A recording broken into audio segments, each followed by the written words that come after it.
Perdón. Entonces en la clase anterior estuvimos viendo el sistema vestibular, que es un pariente del sistema auditivo.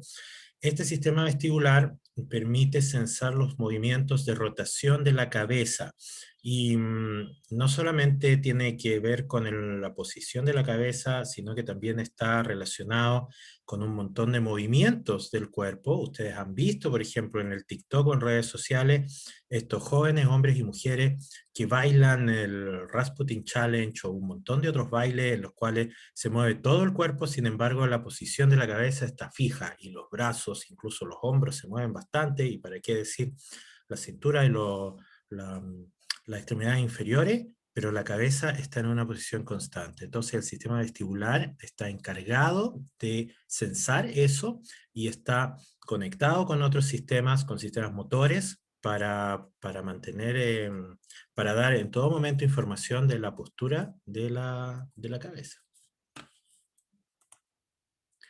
Ya, vimos dónde estaba el sistema vestibular. Aquí está la cóclea, que es el sistema auditivo. Aquí están estos huesitos que forman el sistema vestibular. Están los conductos semicirculares que terminan en esas ámpulas que hablamos, y están el sáculo y el utrículo, donde están la mácula sacular y la mácula utricular, que son estos otolitos, que son lo que llamábamos piedritas cuando estábamos en el colegio probablemente. Y ahí está, ¿no? Y tienen forma de papas Lay's, como vimos. Aquí está del otro libro dibujado cada uno de los canales semicirculares con distintos colores, para que sea un poco más fácil de visualizar. Y aquí está la ámpula, en estas otras no se dibujó muy claramente, y estas cosas grandes son el sáculo y el utrículo, donde están los otolitos. Entonces, ¿cómo son? Bueno, son como unas papas Lay's, tienen una línea que se llama striola. Abajo de estos otolitos están esas células, que son células ciliadas, que tienen un quinocilio, que es ese cilio grande, y tienen esos otros cilios. Están todas las células ordenadas, pero el ordenamiento es diferente. Hacia un lado de la estriola de esta rayita, están ordenadas hacia allá, como muestran esa flecha, y hacia el otro lado de la estriola están ordenadas hacia el otro lado. ¿Qué significa eso? Que cuando se mueva hacia un lado, vamos a tener un grupo de células que se despolaricen. Cuando se muevan hacia el otro lado, esas células se van a hiperpolarizar, pero otras células se van a depolarizar. Entonces, en ambos movimientos vamos a tener células que se despolaricen y que, por supuesto, conecten con otras neuronas y manden potenciales de acción. Entonces, esto nos va a dar información de los movimientos para un lado y para el otro lado. A diferencia del sistema auditivo, en que ya que estaban todas las células orientadas en la misma dirección, teníamos movimientos solo cuando se movía hacia un lado. Aquí en el utrículo es lo mismo, pero la dirección de la célula están al revés. También vimos que el utrículo está, según la posición en que está horizontal, entonces nos da información sobre movimientos en el eje horizontal, y el sáculo está vertical y nos da información sobre el eje vertical. Y aquí está lo que yo les decía, aquí arriba a la izquierda en A está en el reposo, luego se mueve esto, entonces todas las células se deforman. Sin embargo, la mitad de las células, estas de la izquierda, desde mi cursor hacia la izquierda, están en una orientación y las otras están en otra orientación. ¿Ya? Entonces todas se van a mover, unas se van a despolarizar, y esas son las que van a liberar glutamato sobre la siguiente célula que va a disparar potenciales de acción. Vimos esto de la adaptación, lo vimos latamente, es la misma idea del sistema auditivo. Sin embargo, en el sistema vestibular es donde más se estudió. Pero el sistema vestibular se las tiene que arreglar para distinguir entre movimientos, como por ejemplo, movimiento que está moviendo la cabeza hacia atrás, o solo que hay un ángulo con respecto aquí a alguna parte del cuello, o toda la cabeza se está moviendo hacia atrás. Si se fijan, esos dos movimientos son diferentes, pero lo que ven las células es básicamente la misma idea, deformación, en este caso, hacia la izquierda. Entonces, ¿cuáles serán los mecanismos que den cuenta de esto? Bueno, Vimos este experimento en el cual teníamos al monito, y el monito se ponía en una silla como de barbero, que da vuelta en 360 grados. Entonces hay un electrodo que está registrando un nervio que viene desde uno de los otolitos, no dice aquí cuál. Entonces el experimento es, estamos a velocidad cero, empieza a acelerar y llega a velocidad constante. Entonces, lo que se ve es que la frecuencia de disparo primero no estaba en cero, estaba en algo. Estos disparaban a 40 espigas por segundo, o 40 hertz, o 40 hercios, como dicen en la península. Cuando la velocidad es constante, durante toda esta parte del experimento, el nervio dispara básicamente a la misma frecuencia. Se acaba el estímulo y vuelve a la frecuencia basal. Lo mismo cuando se mueve para el otro lado. Fíjense, se movió ahora para el otro lado. Por eso esto es hacia abajo. Ahora la velocidad es negativa, es para el otro lado. Disminuye la frecuencia de disparo, pero esa disminución es constante. Entonces, la interpretación de este experimento es que el otolito nos da información de velocidad constante. Cuando estamos a una velocidad constante, ahí hay información del otolito. Entonces, ¿qué significa eso? Bueno, lo vamos a ver después. ¿Qué hacen los canales semicirculares? Aquí está, todo esto de acá es el conducto semicircular, aquí están los cilios, eso representan esos penachos, son los cilios, y están rodeados por esta estructura gelatinosa que se llama cúpula. Hay un desplazamiento de la cabeza, se mueve la solución, empuja los cilios hacia la derecha, y eso es lo que hacen los otolitos. Hay varios canales semicirculares, perdón, estos no son los otolitos, esto es la cúpula, los canales semicirculares. Hay varios, hay 3 por hemisferio.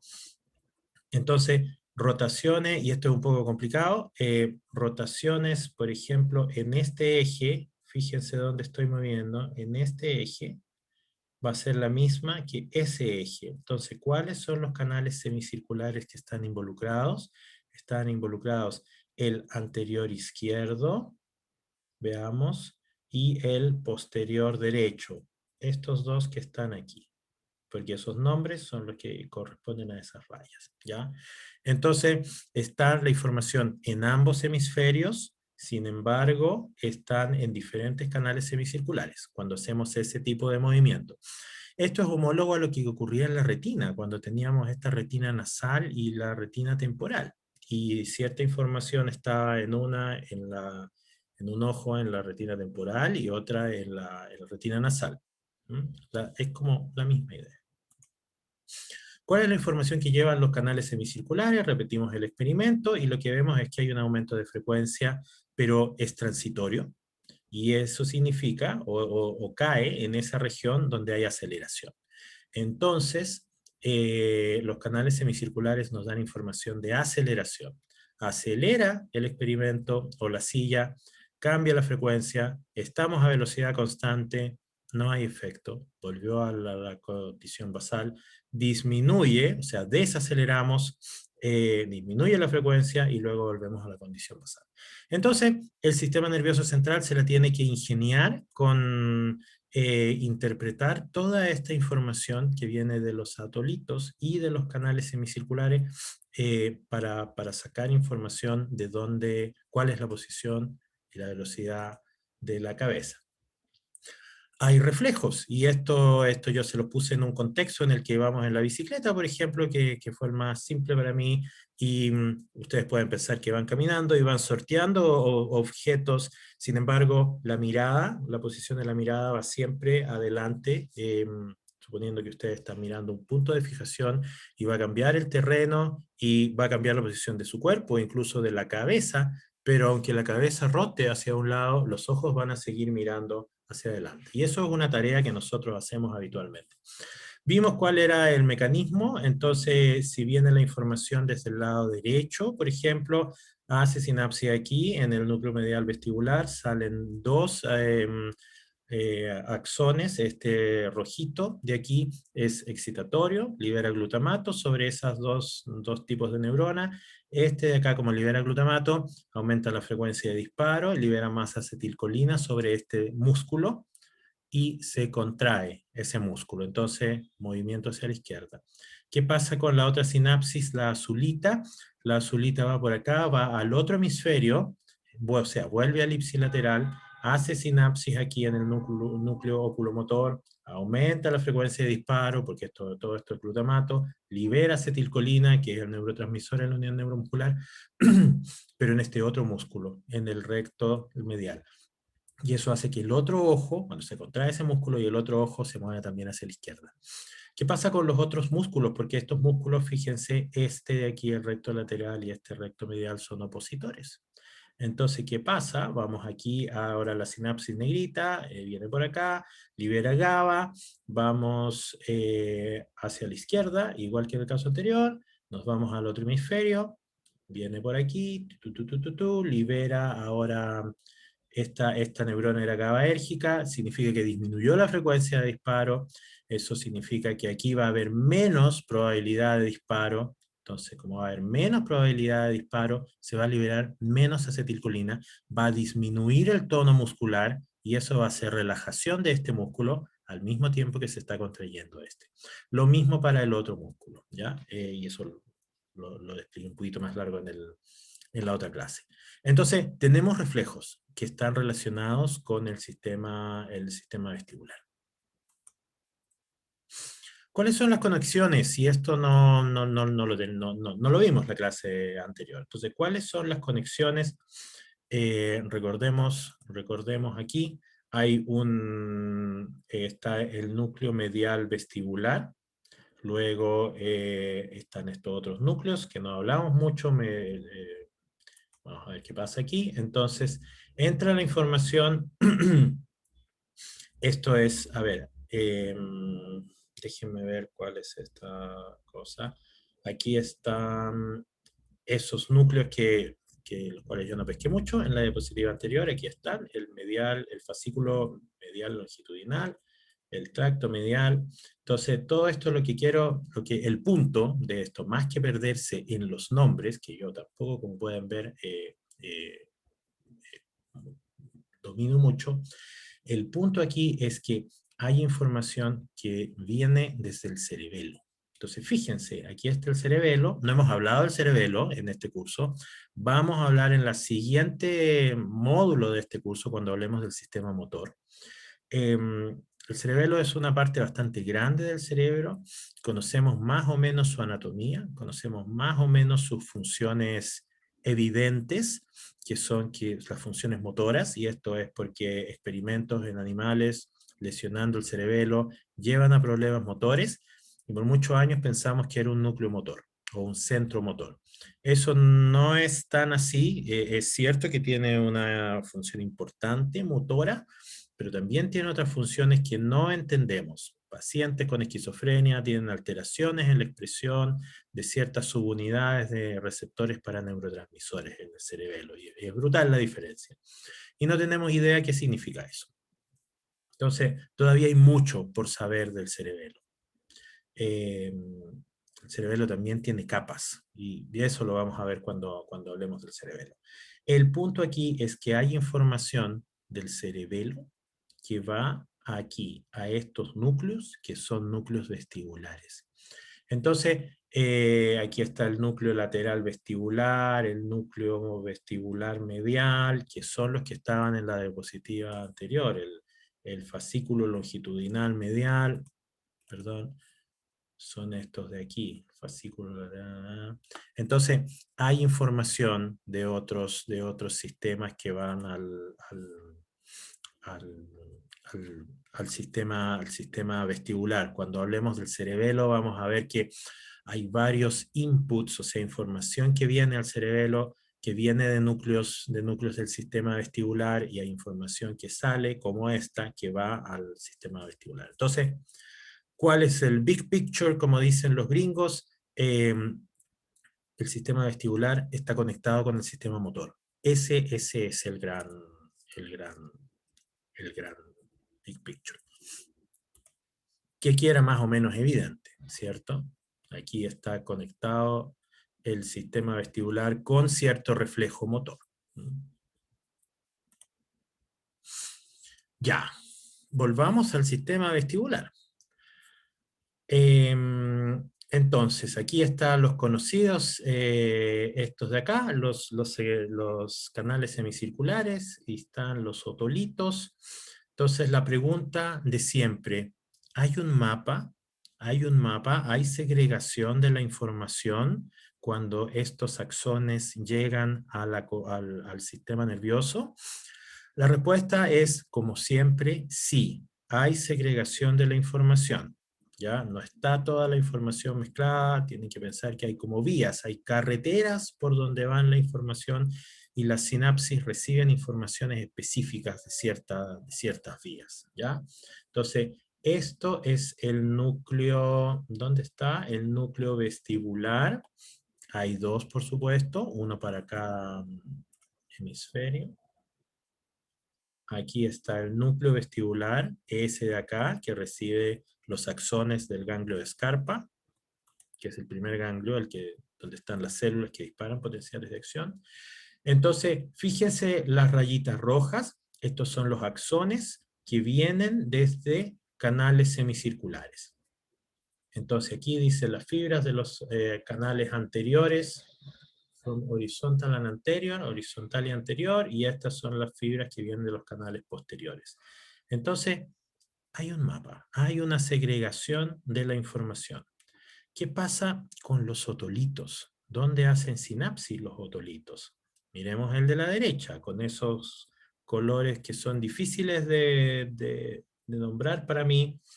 No es que no los vea, es que no me sé los nombres. Los axones del utrículo son este color que le voy a llamar azulito, y podría ser calipso u otra cosa, que llegan aquí a esta parte, esto es el núcleo medial, supongo. No, esto es el parte del superior y esto de aquí abajo es el medial.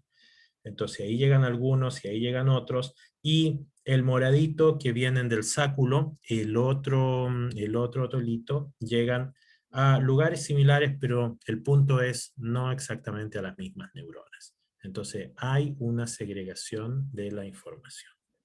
Entonces, en general, si pudiéramos hacer una generalidad, podríamos decir que los conductos canales semicirculares hacen sinapsis en el núcleo superior y en parte del medial, y los otolitos principalmente en el medial inferior, si quieren ustedes verlo así. Entonces, ahí hay una segregación de la información. ¿De dónde a dónde va después? ¿No? Que es la misma pregunta que hemos hecho en cada uno de los sistemas que hemos visto. Aquí están los núcleos del medial y el lateral. Esto es en el puente, aquí. Esto de aquí arriba, esas cosas raras, es el estriado. La corteza está por aquí arriba cubriendo. Esto es toda la parte antigua del cerebro. Aquí está la corteza. Entonces, ¿de dónde va? Desde estos núcleos sube y se va ipsilateral y contralateral de nuevo al tálamo. Qué sorpresa, en el tálamo ya hemos visto en varios de estos sistemas sensoriales hay núcleos de relevo. Relevo significa hay una sinapsis ahí. Entonces, aquí está en el complejo nuclear, el ventral posterior núcleo, el núcleo posterior ventral, o núcleo ventral posterior. ¿Ya? Esto no es el geniculado ni nada, esto está más hacia externo. Y de ahí van, sorpresa, sorpresa, a la corteza, como todos los sistemas sensoriales que hemos visto. ¿Ya? Se llama corteza vestibular. Hay básicamente dos áreas, esta área posterior parietal, y esta de acá, que está cerca al área que representa la cara, en la corteza somatosensorial. ¿Se acuerdan cuando veíamos la corteza somatosensorial aquí en temporal? Y había un mapa sensorial de todo el cuerpo, y había un homúnculo, que era ese dibujito que tenía unos labios muy grandes y una mano muy grande, y estaba todo representado, todas las áreas somáticas. Cerca al área de la cara está esta área vestibular. Entonces, hay información la información sale de aquí, hay un relevo en el tálamo y finalmente hay áreas en la corteza que tienen que ver con este procesamiento.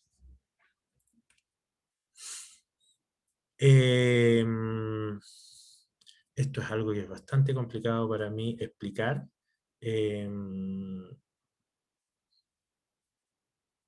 Así que me voy a hacer el loco.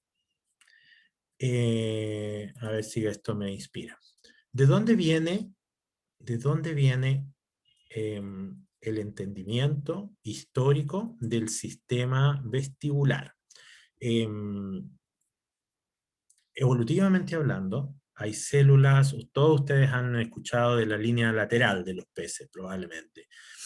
Si miran los peces, tiene una línea lateral, anatómicamente hablando, hay una cosa ahí, y que siempre hemos escuchado por ahí que eso tiene que ver con sentir señales desde el mundo exterior, sentir campos eléctricos. Hay peces que sienten campos eléctricos y probablemente navegan sensando los campos eléctricos, los peces eléctricos, básicamente. No solamente descargan eléctricamente, sino que algunos usan esas descargas para, así como los murciélagos usan sonidos para escuchar el eco y ubicarse, estos mandan descargas para recibir básicamente el potencial eléctrico y ubicarse.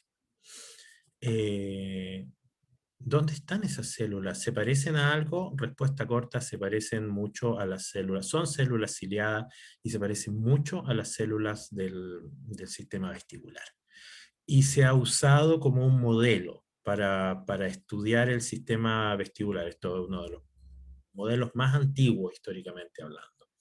Resulta que los peces tienen un reflejo, y el reflejo es que aquí está el pez, y si ustedes en un acuario tocan en el lado izquierdo del acuario, donde está mi cursor, el pez automáticamente va a hacer todo ese grupo de movimientos y se va a alejar, se va a ir hacia la derecha, se va a alejar de eso. Entonces, ¿cómo ocurre esto? Bueno, hay sensores. ¿Y cuáles son esos sensores? Estas células ciliadas que están ahí con sus cilios.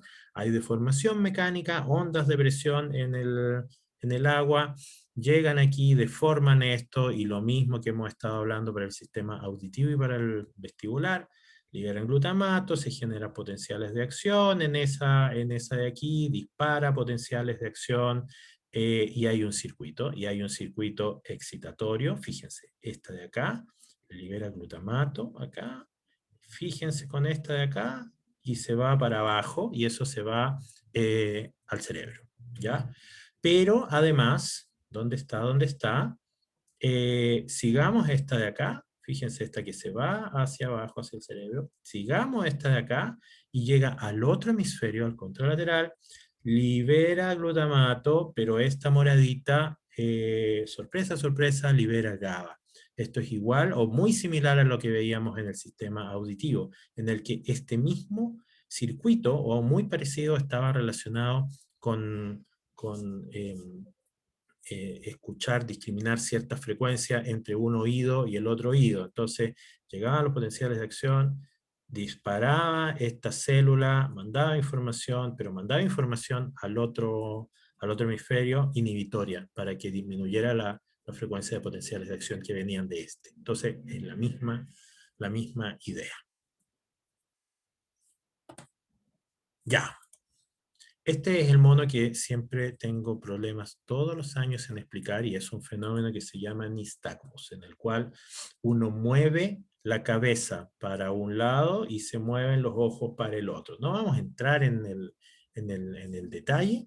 El punto, eso lo pueden ver en el libro, el punto es que hay algunas condiciones en las cuales esto no ocurre, ¿ya? Creo que este es el experimento. Entonces, si se pone, ¿cómo es? Si se pone agua fría o agua tibia en el oído para cambiar la temperatura, ocurren cosas. Miren, ocurre movimiento de los ojos, agua fría, y esto hay que mover la cabeza también, ¿no? Y el agua caliente va para el otro lado, pero si hay problemas neurológicos, no mueven los ojos bien. Miren, aquí algo pasó, ¿ya? Esto todos los años es un problema para mí.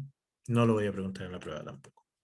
Ya, pregunta sobre el sistema vestibular, porque ahora vamos a cambiar de tema completamente. Tomaré un poco de agua.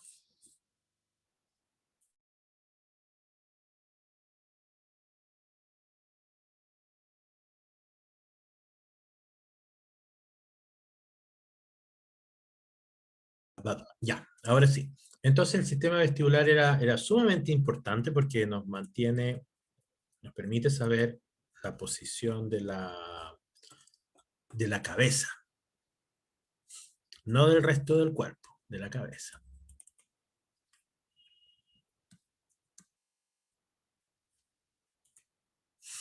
Ya, ahora vamos a hablar de otro tema, no relacionado, pero totalmente relacionado con todo lo que hemos estado viendo en este curso. Resulta que lo que hemos visto en el último mes probablemente, no, quizás desde el semestre anterior, han sido sistemas sensoriales. Vimos el sistema somatosensorial, que nos daba información que venía desde distintos lugares del cuerpo, tanto información externa como información de las vísceras, hablamos del dolor, hablamos del sistema visual, el sistema gustativo, el olfatorio, el vestibular. Perfecto, pero como si ellos estuvieran solos en el mundo. Resulta que no están solos en el mundo. Hay parte del cerebro, del sistema nervioso, que está involucrado en usar toda esta información. Y eso se llama cortezas de asociación. Entonces, pongamos un ejemplo claro de la vida real. Cuando ustedes están ahí tranquilos y huelen, por ejemplo, aquí una taza con un aroma, por ejemplo, el aroma de café, por poner algo con muchos olores.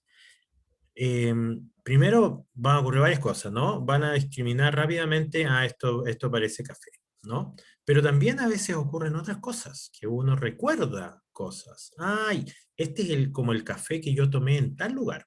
Y en tal lugar estaba con tal persona que me contó esta otra cosa. Y hacía mucho frío, pero también hacía mucho sol, pero mucho frío.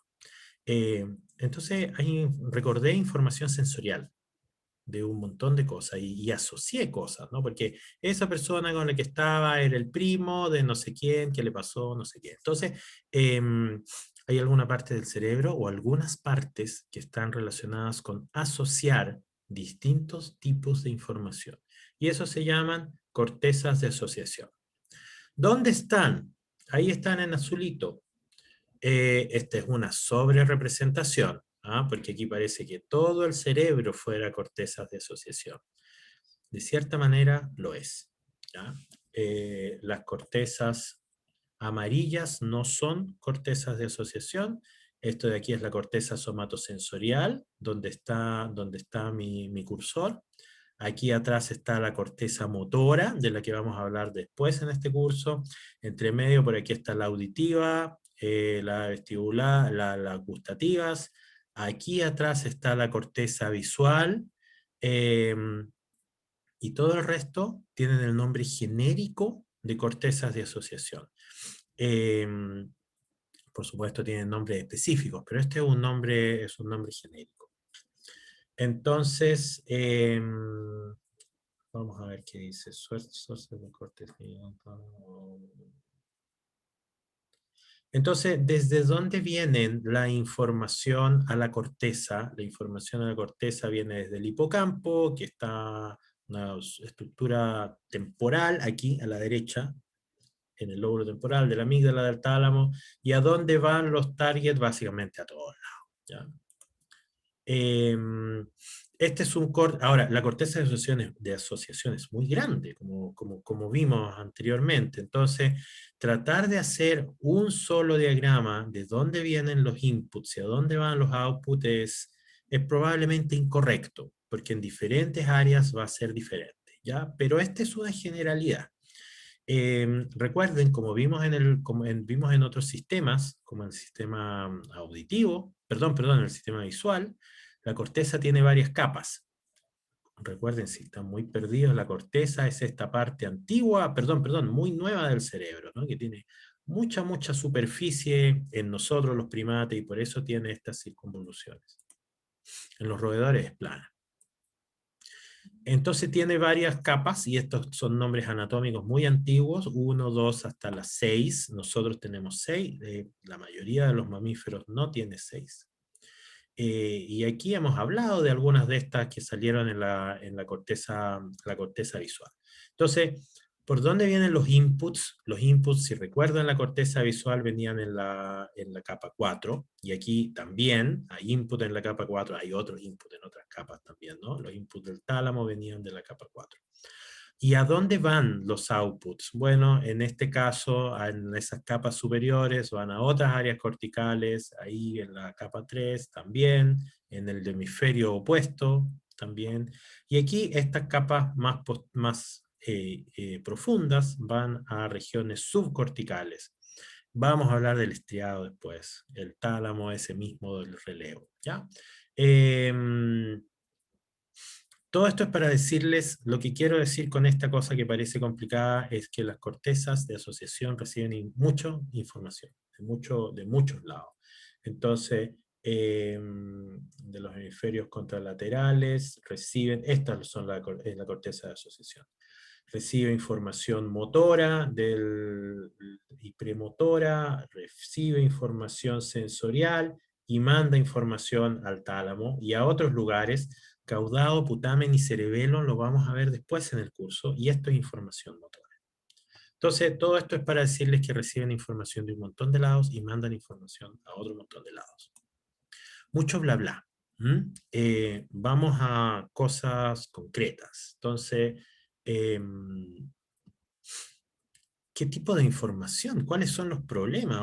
Bueno, como ya ustedes, yo les he contado probablemente, en humanos, gran parte de la información que nosotros tenemos del funcionamiento del sistema nervioso, el cerebro básicamente, tiene que ver con lesiones.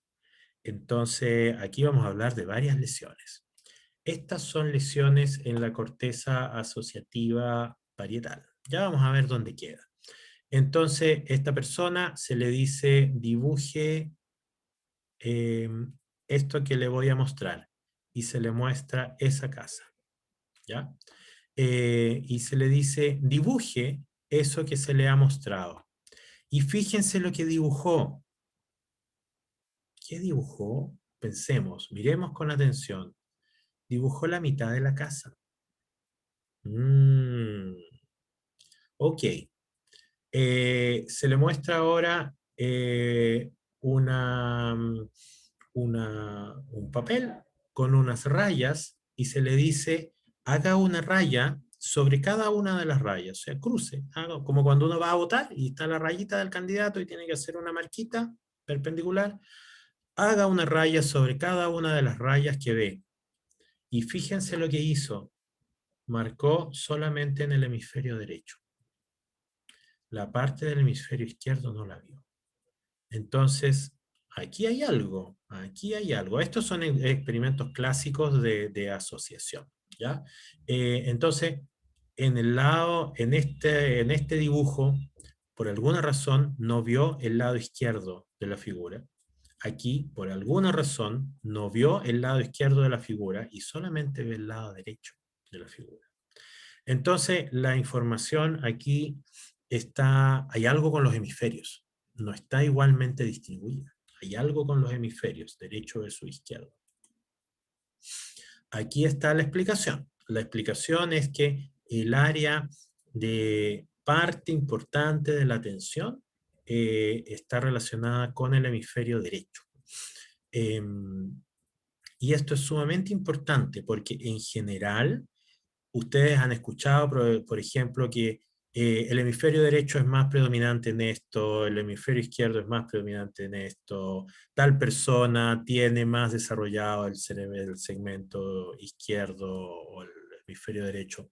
Todo eso son neuromitos. En general, esas cosas no son verdad. En general, no hay una distinción clara entre hemisferios derecho e izquierdo, salvo ciertas tareas de la atención. ¿Ya? Los rasgos de la personalidad no están así claramente entre cerebro izquierdo derecho, que el cerebro no sé cuánto es emocional y el otro es no sé qué. No.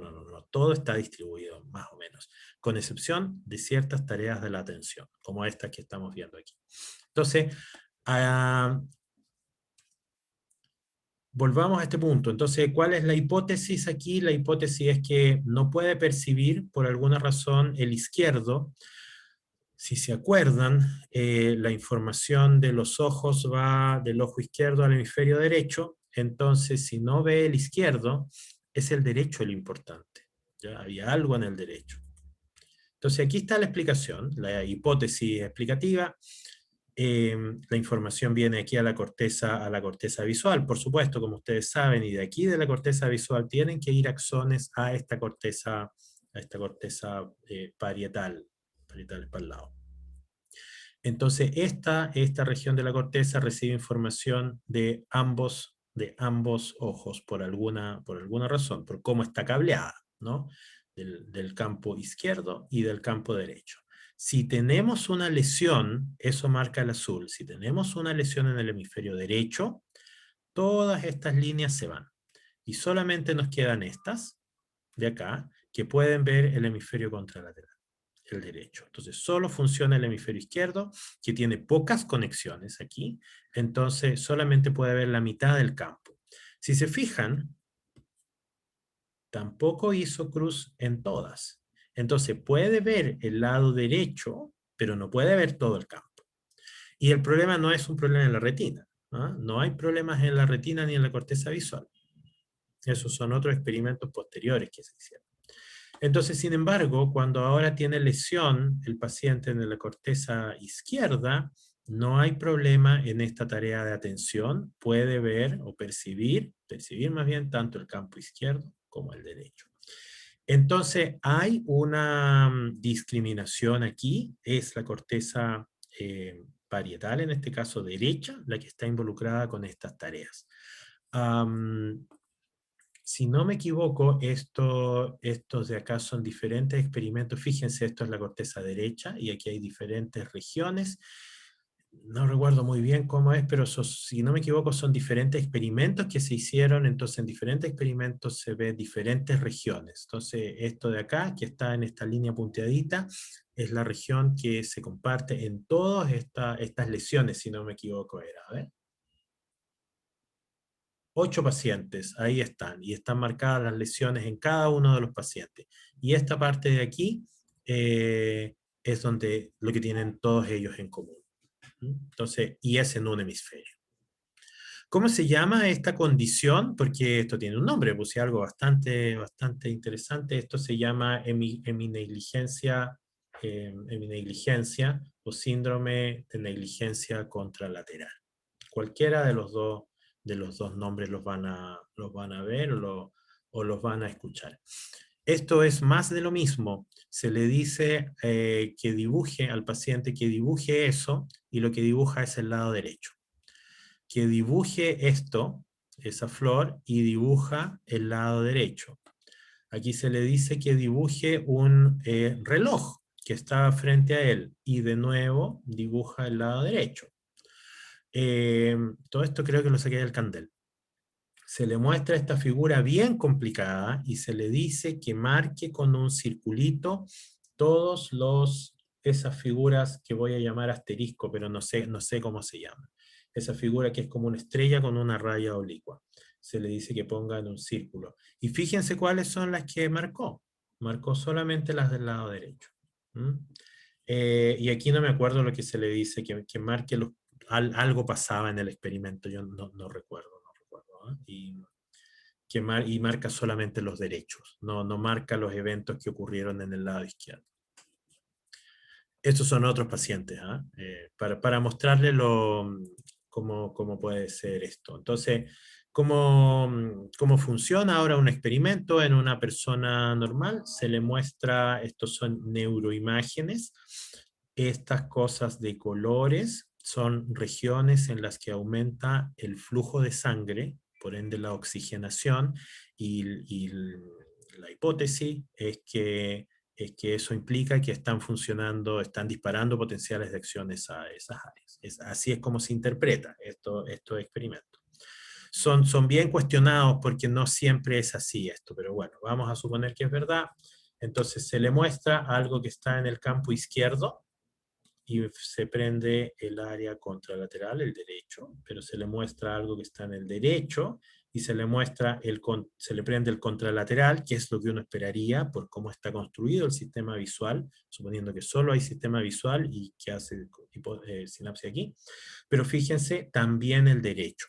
Entonces, en ambas tareas siempre se prende el derecho. Ese es el punto. Entonces, esta es otra muestra de que en estas tareas de atención eh, está involucrado el área derecha. Esta debió haber ido antes, como esta es una simulación de cómo esta persona que tiene mi negligencia ve el mundo. Eh, Así lo vería alguien normal, por decirlo así, y así es como vería el mundo esta persona. No percibe el lado izquierdo. ¿Mm? Esto es más de lo mismo, no recuerdo cómo era este experimento. Déjeme ver, vamos a ver si lo puedo recordar. No me acuerdo. Ya. Pero era un experimento en el que él falla en ver el lado izquierdo. Ya, punto aparte. ¿Qué otros tipos de lesiones? Porque les conté que esto venía de lo que sabemos de las lesiones. ¿Qué otro tipo vemos? Uy, yo debería acordarme de esto. Déjenme ver. Face Team,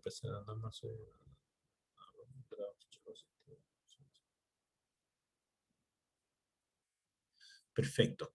¿Qué tenía que leer aquí arriba en lugar de estar mirando la figura? ¿Qué otros tipos de lesiones hay en estas regiones o relacionadas con esto de la asociación?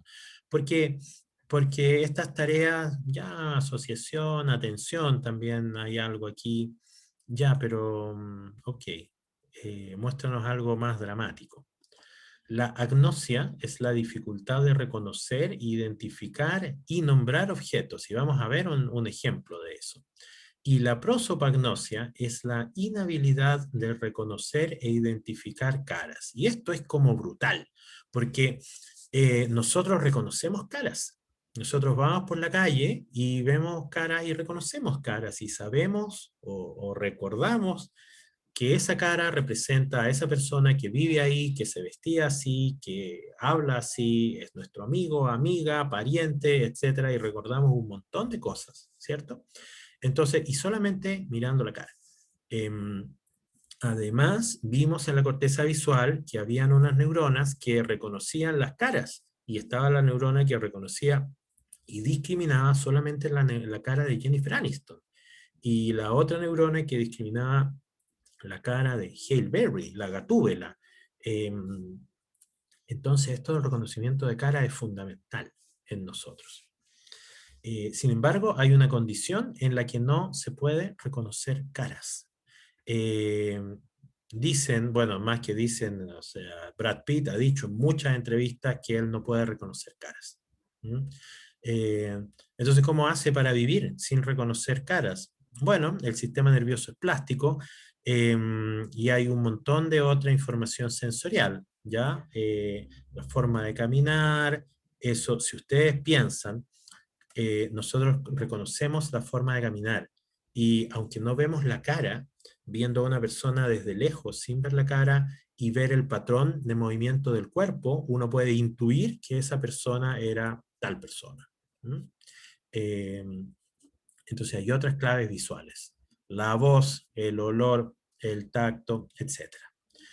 ¿Por qué ocurrió eso con Brad Pitt? Por lo que dicen las entrevistas, es por un consumo excesivo de drogas. Él no era así, y luego de episodios múltiples, yo me imagino por una cantidad de tiempo prolongado, él perdió la capacidad de reconocer caras. Así de brutal. Entonces, este es un experimento en el cual se le muestra una cara a una persona normal, se ven la actividad de diferentes partes del cerebro, la materia blanca, que es donde están los axones, fome, la materia el área donde se ven las caras, MT, por ejemplo, donde esa región donde está la neurona de Jennifer Aniston, y ahí hay señal, y esa señal, aquí está el curso temporal, aparece unos segundos. Estos experimentos son malos porque son bastante lentos, no representan el tiempo en el que ocurre esto, pero bueno, esta región recibe una mayor oxigenación, un mayor flujo de sangre y después se apaga. Ya. Pero fíjense, solo en un hemisferio. ¿Mm? Ya. Entonces, prosopagnosia es esta incapacidad de reconocer e identificar caras. Agnosia, como les decía, es la dificultad de reconocer, identificar y nombrar los objetos. Entonces se le dice a esta persona que dibuje esos objetos. Y los dibuja, este es el original, y los dibuja bastante bien, ¿se fijan? Hace bastantes detalles, ese detallito de ahí, ese detallito aquí abajo, ¿se fijan que lo hizo? Hace bastantes detalles. Aquí esto es un anillo, le pone las rayitas, aquí está medio chueco esta cosa. Lo dibuja relativamente bien, bastante bien. Entonces ahora, perfecto, perfecto, es una tarea compleja y la hizo. Entonces, ahora diga cómo se llama. Fue incapaz de decir cómo se llamaba. ¿Mm? Diga para qué sirve. Lo mismo, es incapaz de decir para qué sirve. Entonces no puede verbalizar, no sabe para qué sirven esos objetos, no sabe su nombre, no los puede identificar. Sin embargo, puede hacer un dibujo perfecto o casi perfecto de estos objetos. Estas son condiciones neurológicas.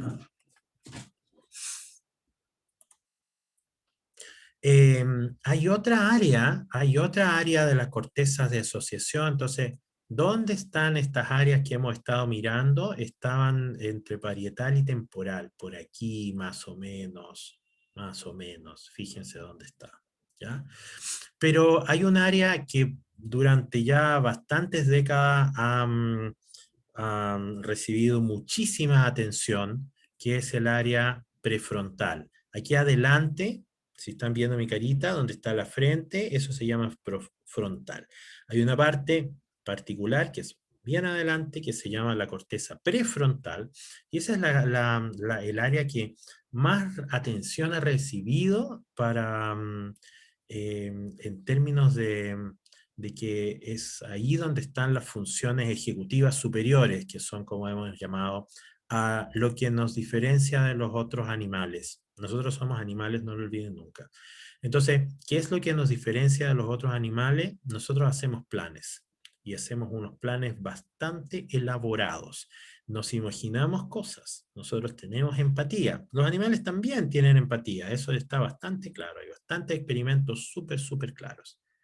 Más o menos recientes. No estaba muy claro hasta hace 6 años, ya ahora tenemos bastante claro que los ratones sienten empatía. Los que tengan mascotas, perros, probablemente intuían eso. ¿Ya? Entonces, ¿de dónde viene toda esta idea de que la corteza prefrontal está involucrada con esta actividad ejecutiva?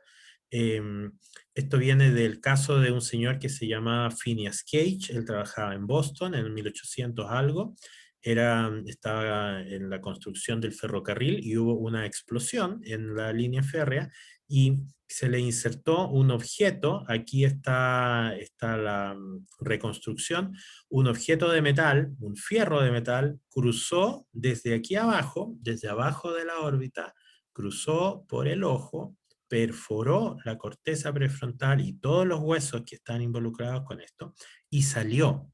Entonces hubo un proyectil, y este proyectil no era pequeño, ¿ya? Y ya, bueno, ya a mí qué dirán ustedes, ya, ok. Bueno, varias cosas interesantes. Phineas Gage sobrevivió. Eh, y lo interesante fue lo que le pasó después. Él era una persona agradable, sociable, tenía una vida normal, lo que sea que eso signifique, y luego de eso cambió su humor y se puso totalmente irascible, enojón, insultaba, cosas que no hacían antes. No era capaz de insertarse en la sociedad, por decirlo así, en el término de las reglas sociales. Si ustedes piensan, nosotros tenemos reglas sociales explícitas e implícitas. Hay cosas que nosotros no hacemos. No salimos a la calle desnudos. Cuando estamos en clase, por ejemplo, hay ciertas normas que uno hace. No se pone a gritar, no se pone a saltar, sino uno escucha lo que dice el profesor, o no solo el profesor, en una reunión también, piénsenlo así, ¿ya? Hay cosas que uno no hace tampoco, por ejemplo, mire, si están mirando en mi cara, en general nosotros evitamos hacer esto, lo hacemos, pero en general evitamos hacer esto, evitamos hacer estas ciertas cosas en público, son normas sociales sobre las cuales se han construido nuestras sociedades. Eh, Nosotros no decimos en general cosas ofensivas en lugares públicos. Cuando uno se enoja, eso es diferente, ¿ya? Hay un montón de normas sociales. Phineas Cage las rompió probablemente todas.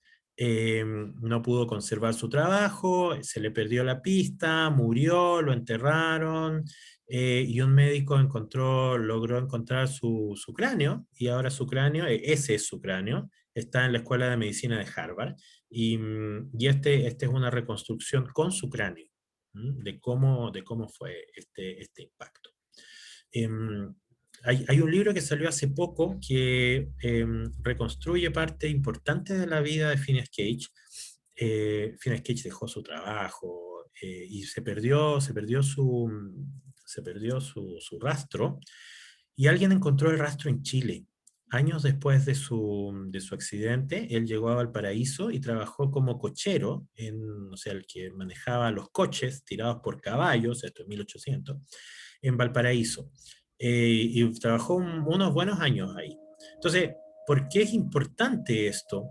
Porque eso significa que él consiguió un trabajo y pudo mantener un trabajo. Y quienes lo conocieron dicen que era una persona amable. Entonces, todo esto que se dice en los libros de neurociencia y de neurología ocurrió por un tiempo acotado. Entonces, hubo un cambio importante en su personalidad, como yo le puse aquí, ¿no? Las lesiones en la corteza prefrontal afectan la personalidad. Hubo un cambio muy grande en su personalidad. Sin embargo, este cambio fue acotado en el tiempo, fue transitorio.